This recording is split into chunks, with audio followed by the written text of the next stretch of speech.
Los 13 Castellanos de la Isla del Gallo, ¿qué pasó con la expedición al Perú?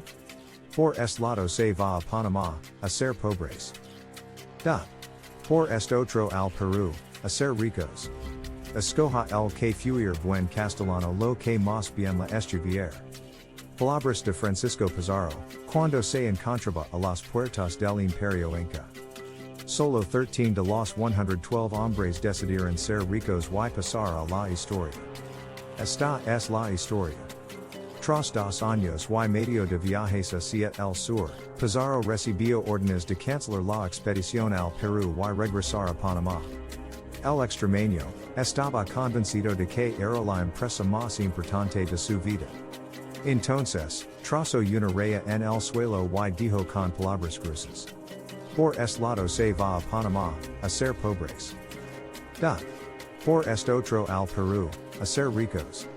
Escoja el que fuere buen castellano lo que más bien la estuviere. Solo 13 hombres de los 112 supervivientes que componían su expedición decidieron cruzar la línea para ser ricos en el Perú. En 1502, Pizarro se trasladó a América en busca de fortuna y fama. No fue hasta 1519 cuando participó de forma directa en un suceso relevante. Por orden de Pedro Arias de Ávila, gobernador de Castilla de Oro, Francisco Pizarro arrestó y llevó a juicio a su antiguo capitán Vasco Núñez de Balboa, el primer europeo en divisar el Océano Pacífico. El descubridor fue finalmente decapitado ese mismo año con la ayuda de la versión más oscura de Pizarro. Entre 1519 y 1523, Pizarro fue el alcalde de la colonia de Panamá. Una insalubre aldea de covaches poblada por una horda de aventureros europeos. Algo así como una sala de espera antes de lanzarse a las entrañas del continente en busca de tesoros. Estando en este cargo, debió escuchar las historias que llegaban sobre un rico territorio al sur del continente. Que los nativos llamaban Biru, transformado en Piru por los europeos. Frustrado por su mala situación económica y sus pocos logros profesionales. Francisco Pizarro, de 50 años de edad, decidió unir sus fuerzas con los de Diego de Almagro, y el clérigo Hernando de Luque, para explorar el sur del continente. La primera expedición partió en septiembre de 1524, pero resultó un completo desastre. Hubo que esperar otros 2 años hasta que Pizarro tomó contacto, al mando de 160 hombres, con los nativos del Perú. Viendo que había opciones de cubrirse en oro, Pizarro mandó a Almagro de vuelta a Panamá a pedir refuerzos al gobernador. No solo le negaron los refuerzos, sino que le ordenaron que regresara de forma inmediata. Fue entonces que, en la isla de Gallo, cuando el extremeño trazó una línea en el suelo y, según los cronistas, dijo la famosa frase que ya hemos mencionado. Solo 13 hombres, los 13 de la isla del Gallo, decidieron quedarse junto a Pizarro en la isla del Gallo, donde permanecieron por 5 meses hasta la llegada de los pocos refuerzos que pudieron reunir. Diego de Almagro y Hernando de Luque, bajo el mando de Bartolomé Ruiz. Así y todo, esta primera expedición que alcanzó el Perú lo hizo a modo de exploración. Para evaluar las opciones lucrativas del territorio. Hubo que esperar hasta 1532 para que los planes militares del extremeño se materializaran. Francisco Pizarro se trasladó a España antes de comenzar la incursión armada. Para obtener derechos de conquista sobre esta zona.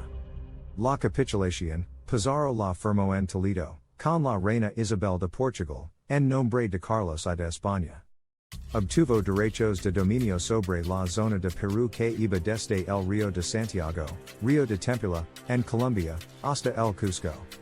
El documento, además, otorgó el título de hidalgos a los 13 de la isla del Gallo. Los nombres de los 13 hidalgos fueron Cristóbal de Peralta, Pedro de Candia, Francisco de Cuellar, Domingo de Solaluz, Nicolás de Rivera, Antonio de Carrión, Martín de Paz, García de Yarn, Alonso Briceño. Alonso Molina, Bartolomé Ruiz, Pedro Alcón y Wanda La Torre. Finalmente, Pizarro zarpó desde la ciudad de Panamá con 180 soldados en 1532 a la conquista del Imperio Inca. La llegada de Francisco Pizarro a Perú fue el empujón final a un imperio que se tambaleaba. A causa de las enfermedades, la hambruna y las luchas internas que enfrentaba a dos de sus líderes, Atahualpa y Huáscar, por el poder. En su camino de conquista la expedición no registró ninguna baja. ¿Cómo fue posible que tan pocos pudieran vencer a tantos? En Cajamarca matamos 8.000 hombres en obra de 2 horas y media, y tomamos mucho oro y mucha ropa. Escribió un miembro vasco de la expedición en una carta destinada a su padre. La superioridad tecnológica y lo intrépido del plan de Pizarro, cuyas intenciones no habían sido previstas por Atahualpa. Al estimar a los españoles como un grupo minúsculo y inofensivo, obraron el milagro militar.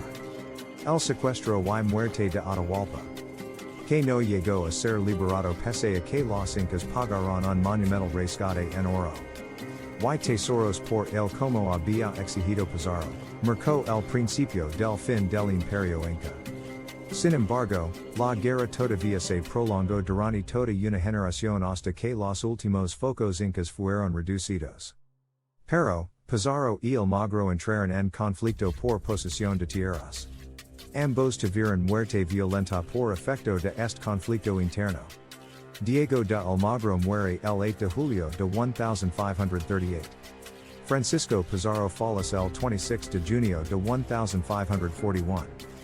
Habían transcurrido pocos años desde la captura de Atahualpa, el 16 de noviembre de 1532.